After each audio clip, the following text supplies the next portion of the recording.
একটা দেখে আরেকটা দেখলে যে বোর ফিল করবে, বা একটা গল্প দেখলে আরেকটা গল্প থেকে তারা কিছু নিতে পারবে না বা তারা কিছু রিসিভ করবে না, তা কিন্তু না। তো আমার সকল যারা ভাই ব্রাদার সিনেমা নিয়ে আসছে সবাইকে আমি শুভকামনা জানাই এবং উইশ করি প্রত্যেকটা সিনেমা ওয়ার্ক করাটা আমাদের ইন্ডাস্ট্রির জন্য খুব দরকারি। হ্যাঁ, তারপরেও কেউ এগিয়ে যায় কেউ পিছিয়ে যায়, কিন্তু ওই বিষয়ে আমি বেশি মনস্থির করতে চাই না।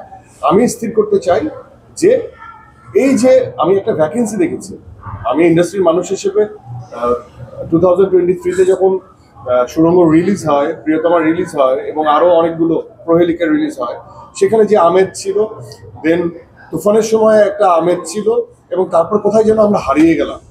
আমাদের যে মুখের হাসি বা আমরা যে একত্রিত হয়ে কোনো একটা ইভেন্টে জয়েন করব, এরকম অনেক শঙ্কা কাজ করছে। এই যে আবার এর মাঝখানে অনেকগুলো ছবি কিন্তু এসেছে, কিন্তু এবারের ঈদটা টোটালি আমি আলাদা আলাদা মনে হচ্ছে, যে আমেজটা আলাদা। এই এত জনস্রোত, এত মানুষ এক্সপিরিয়েন্স করতে আসছে মুভি সিনেমা হলে। সো এটা তো আমার কাছে মনে হয় যে এটা তারাও সাধুবাদ, মানে তারাও অ্যাপ্রিসিয়েশন ডিজার্ভ করে যারা দেখতে আসে তাদের সময় বের করে ফ্যামিলি নিয়ে সিনেমা এক্সপিরিয়েন্স করতে হয়। আমার কাছে মনে হয় যে এটাই তো সুদিন, সুদিন এখানেই আমি দেখতে পাই। ভাই একটা প্রশ্ন ছিল, এই যে বাংলাদেশের বিভিন্ন থানা পর্যায়ে অনেক সিনেমা হল বন্ধ হয়ে গিয়েছে, এই সিনেমা হলগুলো চালু করার বিষয়ে কি ধরনের পদক্ষেপ গ্রহণ করা বলে আপনি মনে করছেন? আমার মনে হয় যে কিছু তো প্রাইভেট সেক্টরের দায়িত্ব দেওয়া উচিত। প্রাইভেট সেক্টররা বিভিন্ন প্রাইভেট প্রতিষ্ঠানদের এই দায়িত্ব একটু বুঝে নেওয়া উচিত।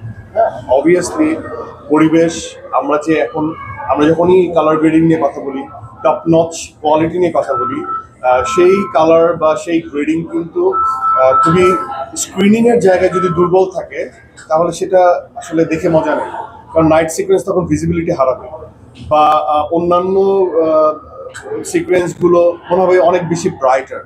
সো এই জন্য তো এটা খুব আমার কাছে মনে হয় যে এই বিষয় নিয়ে যারা ব্যবসায়িকভাবে হোক আর ইনারলি দায়িত্ববোধের জায়গা থেকে হোক, যারা ভাবছে প্রাইভেটলি যদি তারা একটু শ্রম দেয়, তারা যদি ভাবে, এবং হ্যাঁ হতে পারে সরকারের পৃষ্ঠপোষকতাও হতে পারে, এটাও আমি ডিনাই করবো না, কিন্তু আমাদের মনে হয় যে পরিবেশগত জায়গা বা কোয়ালিটিগত জায়গা থেকে এরকম সিনেপ্লেক্স বা মাল্টিপ্লেক্স বা একক সিনেমা হল যেটাই হোক না কেন, সেখানে যদি তারা একটা কোয়ালিটি মেনটেন করে, তাহলে বাংলাদেশের সিনেমা যে আমরা যে ইচ্ছাটা পোষণ করি যে সুন্দর সুন্দর সিনেমা আমরা বানাবো, প্রোডাকশন ভ্যালু হাই, কিন্তু সেটা চালানোর জন্য তো সেই জায়গাটাও লাগবে।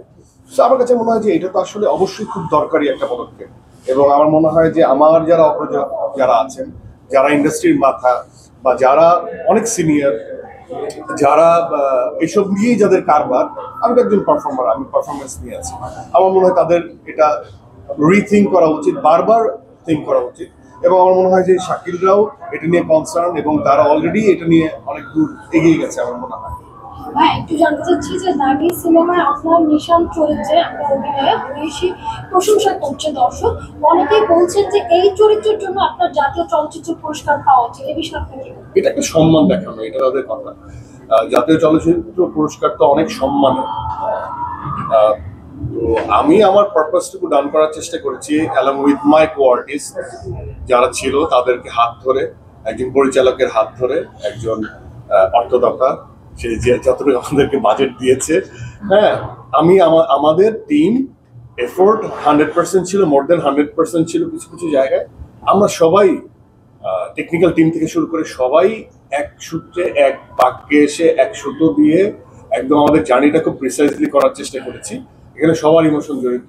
সেখান থেকে হয়তোবা নিশান চরিত্র যদি দর্শকের কাছাকাছি পৌঁছে থাকে, কেউ কেউ প্রশংসা করবে, কেউ কেউ অনেক আমাকে ওয়েলকাম করবে, বাট এটা সময়ের ব্যাপার। সেটা সেই জুরি বোর্ড তারা বিবেচনা করবেন কিভাবে, সেটা দেখে যদি হয়।